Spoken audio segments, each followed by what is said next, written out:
अगर मैं आपसे पूछूं दुनिया का अब तक का सबसे अमीर व्यक्ति कौन है तो आप क्या बोलेंगे? एलन मस्क, स्टीव जॉब्स जो कि अमेजोन के मालिक है, या फिर कुछ लोग ये भी कहेंगे वॉरेन बफेट। लेकिन मैं कहूँ ये सब जवाब बिल्कुल गलत है, और जिस व्यक्ति का मैं अब नाम लेने वाला हूँ वह इसके आगे चाय कंपनी है। चलिए इनको भी छोड़िए, अभी के जो टॉप 5 या टॉप 6 बिलियनर हैं, अगर आप उन सबकी नेटवर्थ को मिला दे तो भी इस व्यक्ति की वो बराबरी नहीं कर सकते। इसके बावजूद भी ये उस व्यक्ति के आगे चाय कम पानी रहे। जी हाँ, आज की इस वीडियो में हम बात करने जा रहे हैं मनसा मूसा के बारे में, जो कि इतिहास के सबसे अमीर व्यक्ति थे। आइए जानते हैं आज के इस वीडियो में कैसे बने वह इतिहास के सबसे अमीर आदमी और क्या करते थे वह अपनी इस दौलत। लेकिन इससे पहले मैं आप सभी लोगों से एक रिक्वेस्ट करना चाहूंगा, प्लीज आप हमारे इस चैनल को सब्सक्राइब कर दीजिए और बगल में जो बेल का आइकन है उसको भी दबा दीजिए, क्योंकि हम इसी प्रकार की वीडियोस को बनाते रहते हैं और आपका एक सब्सक्राइब हमें और भी मोटिवेट करता है इसी प्रकार की वीडियोस को बनाने के लिए। तो चलिए शुरू करते हैं आज की इस वीडियो मनसा मूसा के बारे में।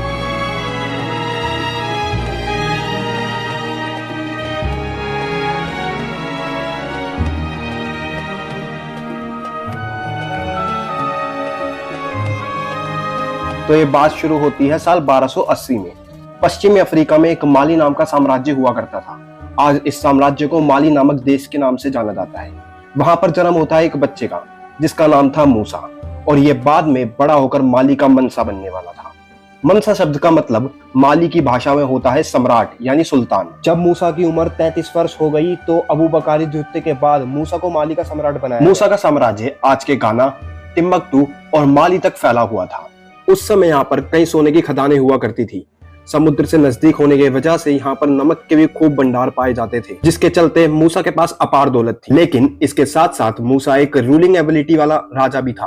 उसने सोचा राज्य की दो सबसे कीमती चीजें, सोना और नमक, अगर इन दोनों पे ही कब्जा कर लिया जाए तो उसके पास अपार दौलत होगी, और उसने ऐसा ही किया। उसने बुम्बुक गोल्ड माइन पर कब्जा कर लिया, जो उस समय भी सोना उगलती थी और आज भी ये माइन सोना उगलती है। इसके साथ ही इसने इदजिल, अवलिल और तिकासा जैसे खदानों पर भी कब्जा किया, जो कि नमक के बेशुमार भंडारों से भरी हुई थी। और इन सभी पर कब्जा करने के बाद मानो मनसा मूसा की दौलत में चार चांद लग गए। उस समय माली सबसे ज्यादा अमीर राज्य बनता जा रहा था, और आने वाले समय में इसका राजा विश्व में सबसे ज्यादा अमीर होने वाला था। और समय के साथ साथ धीरे धीरे कर माली साम्राज्य इतना बड़ा हो गया था कि वह अटलांटिक महासागर से लेकर नाइजर नदी तक फैल गया था, जिसके अंदर अफ्रीका के कई देश समा गए। अब तक मूसा के पास बेशुमार दौलत हो चुकी थी। एक्सपर्ट्स द्वारा जब इसकी दौलत का अंदाजा लगाया गया तो एक्सपर्ट्स के भी मुंह फटे के फटे रह गए थे, और इन्होंने कहा था कि इसकी दौलत अनगिनत है, यानी हम उसका सिर्फ अंदाजा लगा सकते हैं, उसको गिन नहीं सकते। और मूसा की दौलत का प्रदर्शन या फिर उसका अंदाजा इसकी हज यात्रा से भी लगाया जा सकता है। माली से मक्का 9600 किलोमीटर दूर था। बाकी मुसलमानों की तरह मूसा भी अपनी हज यात्रा पूरी करने के लिए साल 1324 में निकला। इस यात्रा पर लेकिन वह अकेला नहीं था, उसके साथ एक बहुत बड़ा जत्था था। चलिए अब इस जत्थे का अंदाजा लगाते हैं। आपके हिसाब से कितने लोग होंगे? 1000, 10,000, 50,000? जी नहीं, इसका जवाब है 60,000 या उससे भी ज्यादा, जिसके अंदर 12,000 से ज्यादा तो केवल गुलाम ही थे, जिनका काम था सोने से भरे बक्सों को एक जगह से दूसरी जगह पर ढोना।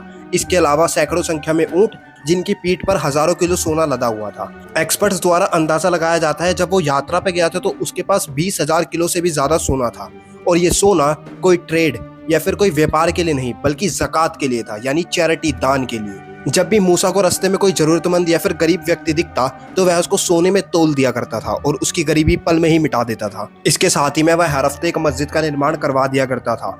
मूसा का काफिला चलते चलते कायरो शहर, जो कि मिस्र की राजधानी है, वहां पर पहुंचा। कायरो के राजा को यह बात पता चली कि एक बहुत ही अमीर व्यक्ति उसके शहर में आया हुआ है, तो राजा ने अपनी जनता को कहकर एक फरमान जारी किया कि वह मूसा से मिलना चाहते हैं। लेकिन मूसा ने राजा से मिलने से साफ इनकार कर दिया और ये कहा कि मैं हज की यात्रा पर आया हूं, ना कि किसी से मिलने जुलने। लेकिन राजा की काफी ज्यादा कोशिशों के बाद मूसा फाइनली उनसे मिलने चला जाता है।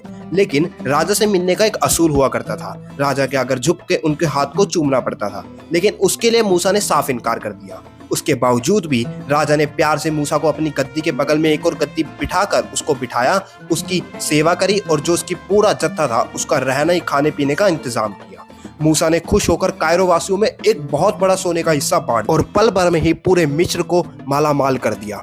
रातों रात कायरो शहर सोने की चकाचौंध में था, लेकिन इससे एक बुरा प्रभाव भी पड़ा। अब इकोनॉमिक्स का एक बेसिक नियम है, अगर रिसोर्सेज मार्केट में लिमिटेड है और उनकी मांग या फिर कैश फ्लो एकदम से बढ़ जाए तो जाहिर है वह चीजें महंगी हो जाती है। और कायरो शहर में भी ऐसा ही हुआ। चीजों के दाम रातों रात आसमान को छूने लगे। कायरो शहर को वापसी पटड़ी पर आने में 12 साल लगे थे और ये इतिहास में पहली बार ऐसा हुआ था कि सोने की कीमतें इतनी गिर गई थी, वो भी एक व्यक्ति की केवल दान करने की वजह से।